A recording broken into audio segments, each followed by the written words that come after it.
Quick update video on my KX112 build.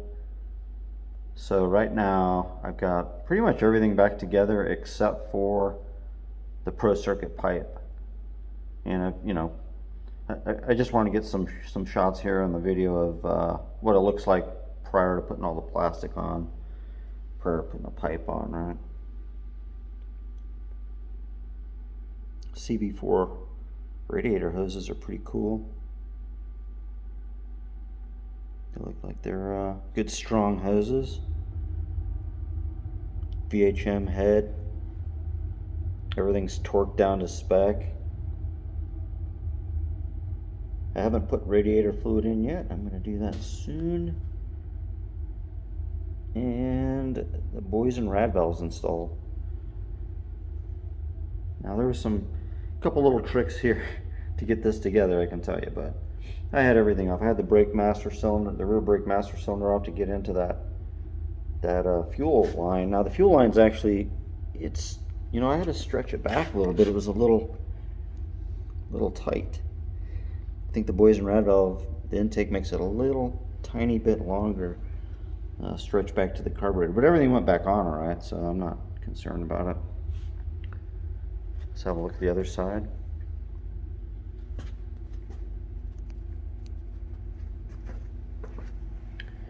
Got the pro tapers on. I've got a new throttle assembly because that stock grip wouldn't come on. It's probably better to have a new throttle assembly anyway. And that's pro taper as well. That should be here anytime. Bars look pretty good though. Pretty happy with those. Here's the other side. Have a good look at that.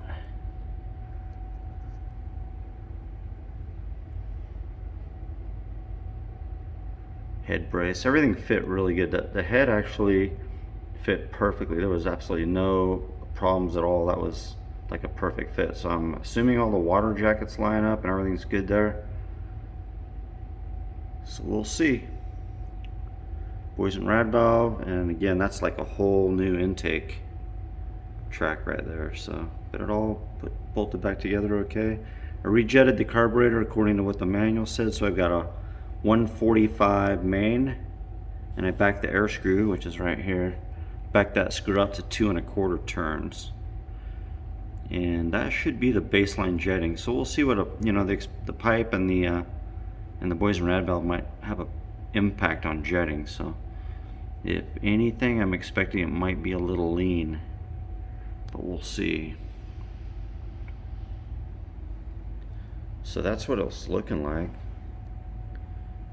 prior to getting the plastic on, prior to putting the pipe on. Now the pipe's going to be the last final piece, so that's why I wanted to get a shot before I put it back on, because that consumes a bit of this area here. It'd be harder to see in there. I had the whole air box off. It's not too bad getting that in and out. It's a little tight and stuff messing around getting that back on, but it all fit. It all went back on good. No issues. So that's really what I've got at this stage. Everything's on there except for the pipe. So that pipe's next. And again, coming together. Should be done in the next day or two. There's a good shot. See all the detail here, but I'm pretty happy with this build. I think it's going to be really cool. It's going to be fun to ride. It's going to be a blast to ride this thing. So that's it. If you want to build one of these, way less than a totally stock 254 stroke, and I'll probably have a lot more fun on it.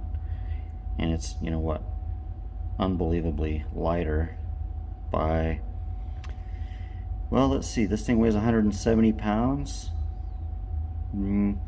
So I would say well, a good maybe 50 pounds lighter than a 254 stroke. I mean, that's super light. It's gonna be like riding a bike with an engine in it. It's gonna be fun. Anyway, that's it.